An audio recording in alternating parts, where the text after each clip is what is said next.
The place, London. The time, 1843. The season, that of jollity, of festivity and charity. Holly and berries and goodwill to all men, with perhaps one exception. And it is with this exception that we are concerned in our story.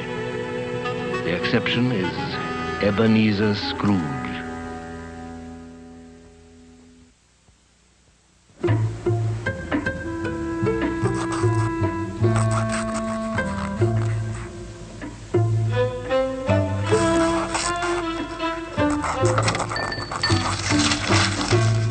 A Merry Christmas, Uncle. God save you. Humbug. Christmas a humbug, Uncle? You don't mean that, I'm sure. Oh, but I do. Merry Christmas? What reason have you to be merry? You're poor enough. Well, come then, what reason have you to be morose? You're rich enough. Bah! Humbug. Don't be cross, Uncle. What else can I be? Out upon a Merry Christmas.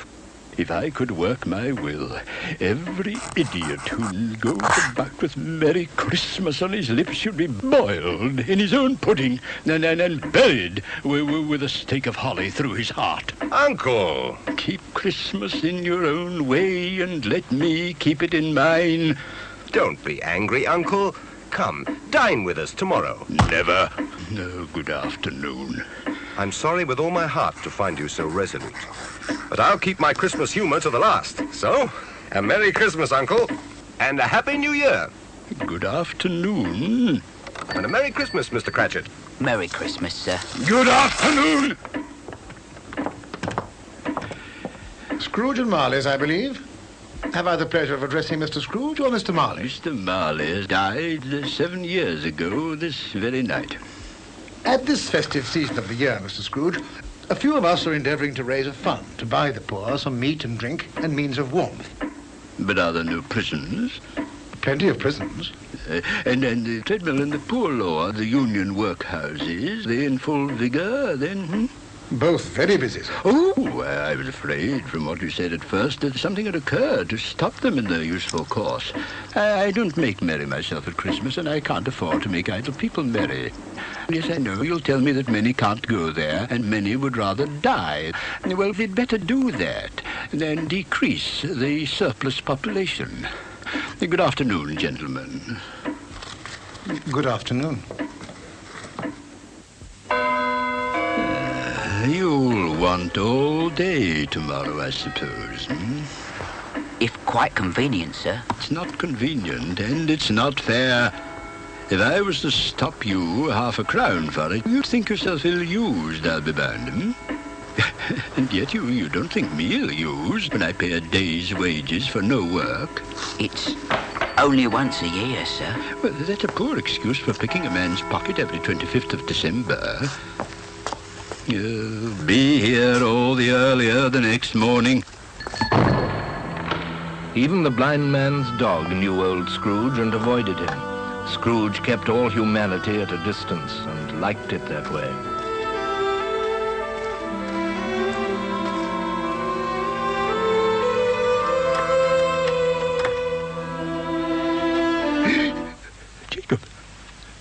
Jacob Marley.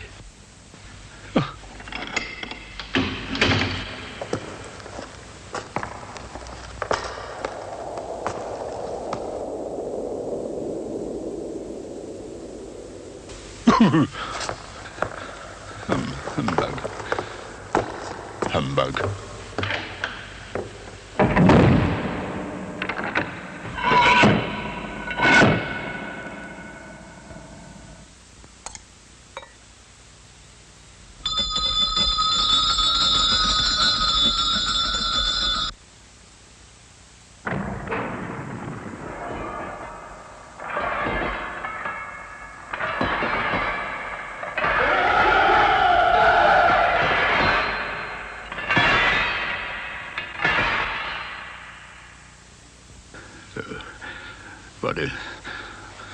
What do you want with me? March, you don't believe in me.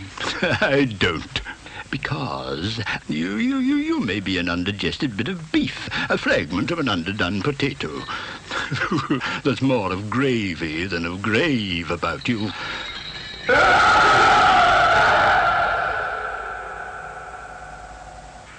I wear the chain I forged in life. I made it link by link and yard by yard. I girded it on of my own free will, and of my own free will I wore it. Now, you were always a good man of business, Jacob. Business! Mankind was my business. Why did I walk through crowds of fellow beings with my eyes turned down, and never raise them to that blessed star which led the wise men to a poor abode? Hear me. I will. I am here tonight to warn you that you have yet a chance of escaping my fate. Ebenezer, you will be haunted by 3 spirits. Expect the first tomorrow when the bell tolls 1. Expect the second on the next night at the same hour. The third upon the next night when the last stroke of 12 has ceased to vibrate. The air was filled with moaning phantoms. Their misery was plainly that they had lost the power to interfere for good in human matters.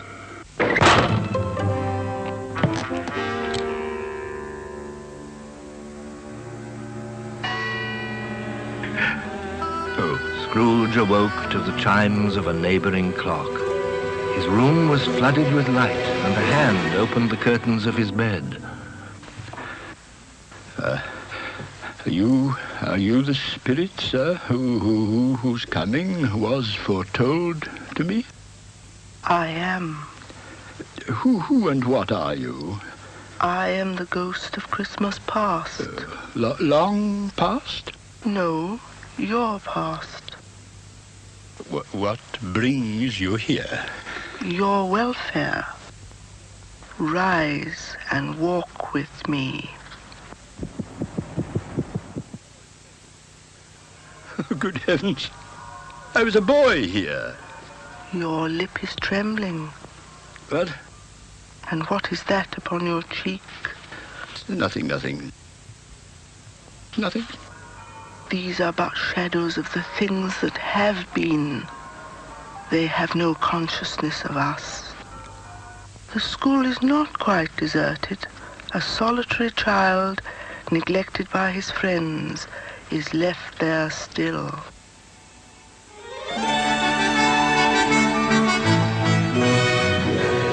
Oh, poor boy. Let us see another Christmas. Do you know this place? Know it? I was apprenticed here. Oh, why, it's old Fezziwig. It's Fezziwig, alive again. Yo-ho, my boys. No more work tonight. Christmas Eve, Dick. Christmas, Ebenezer. Clear the way, my lad. Shut up, Ebenezer. Merry Christmas to you. Hilly-ho, my lad. He was very much attached to me.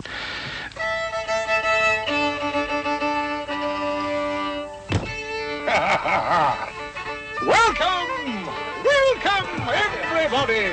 Merry Christmas to you all.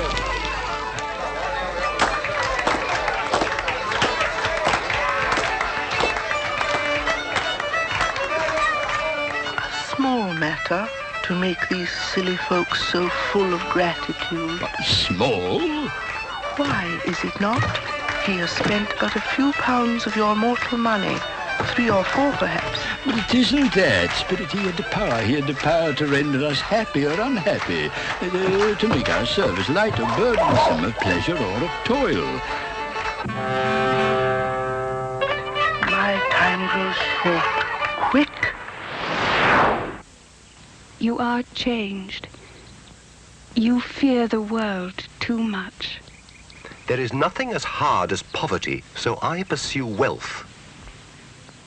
I have seen your nobler aspirations fall off one by one until the master passion, gain, engrosses you.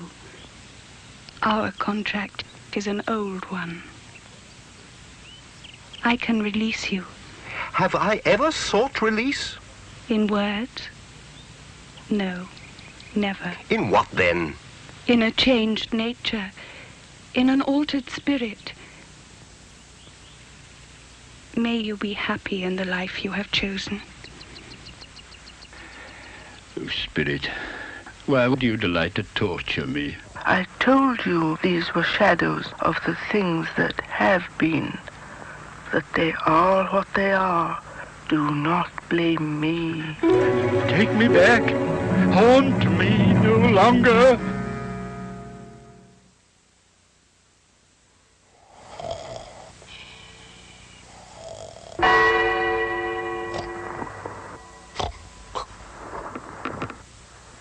Enter, Ebenezer Scrooge. Come in and know me better, man. I am the ghost of Christmas present. You have never seen the like of me before. Spirit, conduct me where you will. If you have aught to teach me, well, let me profit by it. Touch my robe.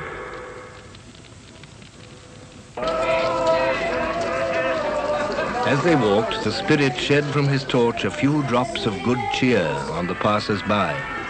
They stopped to bless the humble dwelling of the Cratchit family. Hooray! Thompson! And how did little Tim behave? As good as gold. Hello, He Tim. told me coming home that he hoped the people saw him in the church because he was a cripple, and it might be pleasant to them to remember upon Christmas Day Come on, Timmy. who made lame beggars walk and blind men see.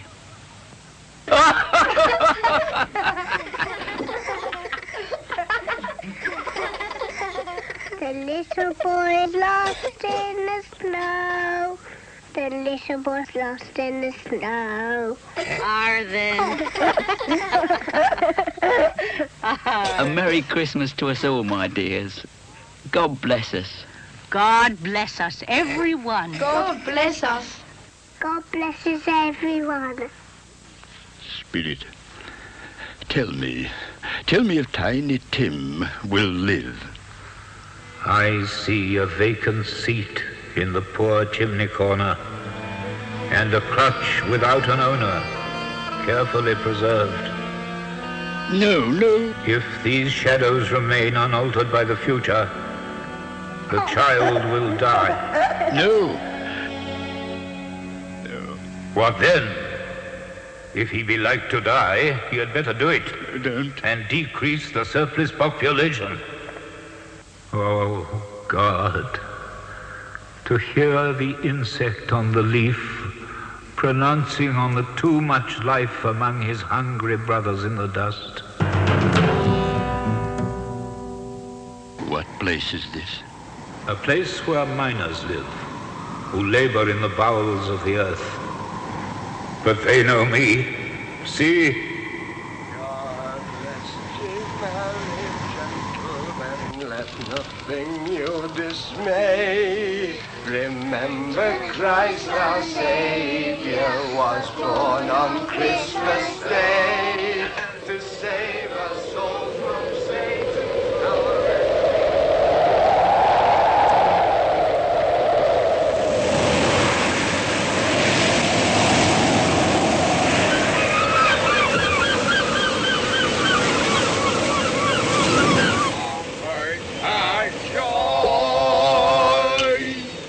God rest ye merry gentlemen, let nothing you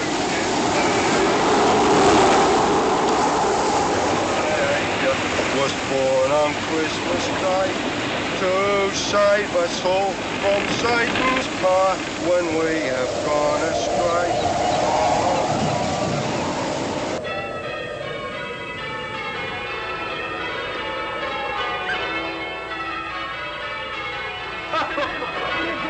Uncle Scrooge.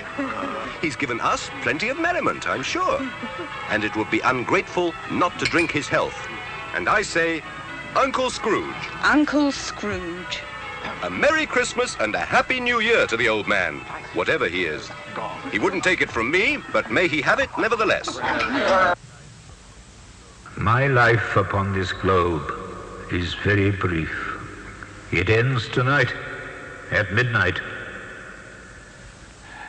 Forgive me, but I see something strange. Look here. Look, down here.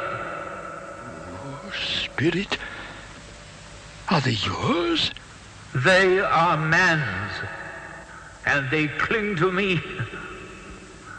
This boy is ignorance. This girl is want. Beware them both, but most of all, beware this boy. Have they no refuge?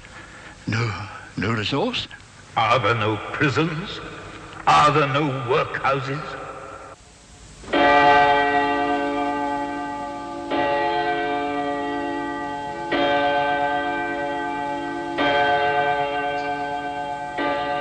I am in the presence of the ghost of Christmas yet to come.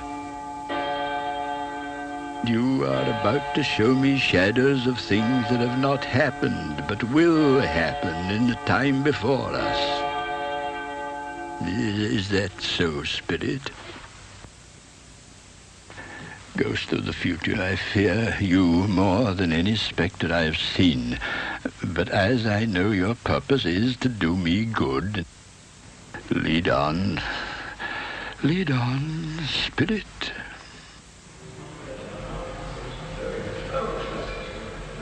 Old Scratch has got his own at last, I hear. Why, what was the matter with him? God knows. It's likely to be a very cheap funeral. I don't mind going if a lunch is provided, but I must be fed.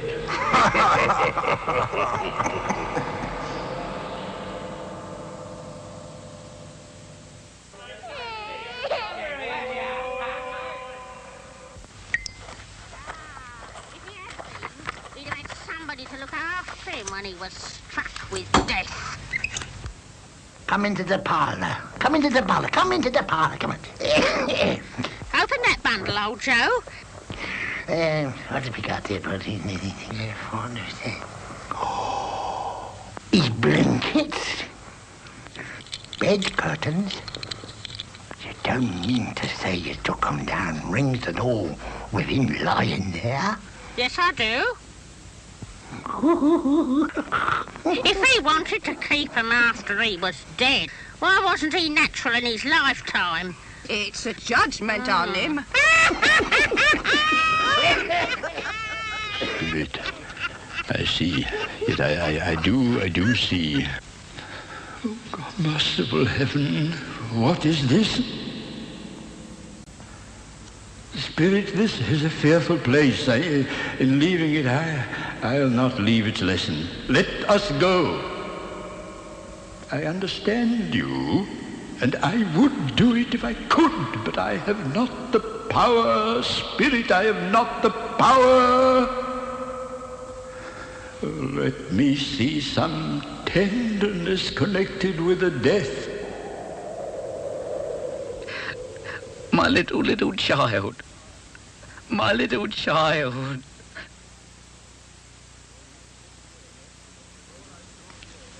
Before I draw nearer to that stone to which you point, answer me one question.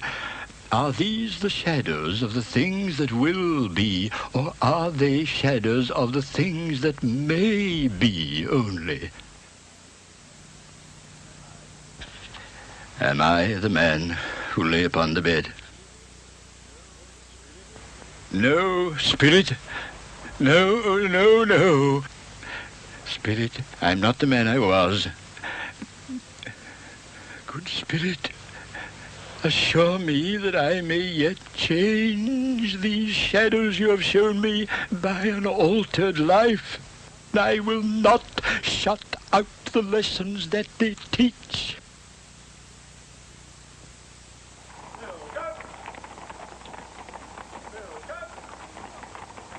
They're not torn down. Look, rings and all. Yes, I will live in the past, the present, and the future. Oh, Jacob Marley, heaven and the Christmas time be praised for this. I just don't know what to do.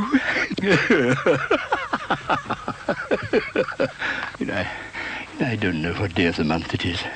I don't know how long I've been among the spirits. I don't know anything.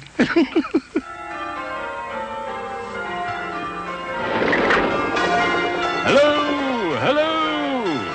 What's today? Hey? An intelligent boy. Oh, a remarkable boy. What's today, my fine young fellow? Today? Christmas Day. It's Christmas Day. It's Christmas Day. And I haven't missed it. The spirits have done it all in one night. Well, they can do anything they like. Of course they can.